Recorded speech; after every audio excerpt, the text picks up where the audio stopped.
আসসালামু আলাইকুম। আশা করি সকলে ভালো আছেন।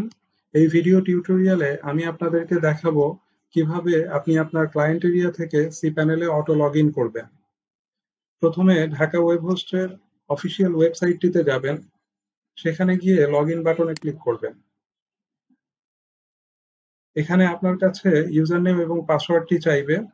ঢাকা ওয়েব হোস্ট থেকে সার্ভিস অর্ডার করার সময় যে মেইলটি দিয়ে আপনি সাইন আপ করেছিলেন, সেই মেইলে ক্লায়েন্ট লগইন প্যানেল নামে একটি মেইল থাকবে।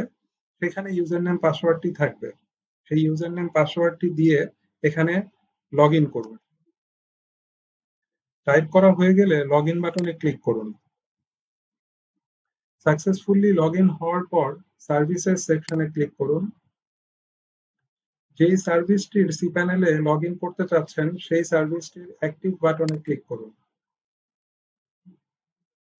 লেফট সাইড থেকে লগইন টু cPanel এই সেকশনটিতে ক্লিক করুন।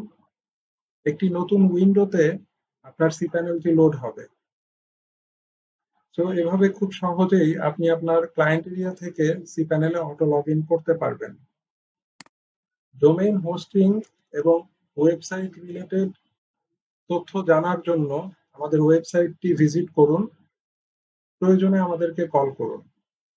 এতক্ষণ আমাদের সাথে থাকার জন্য আপনাকে আন্তরিকভাবে ধন্যবাদ।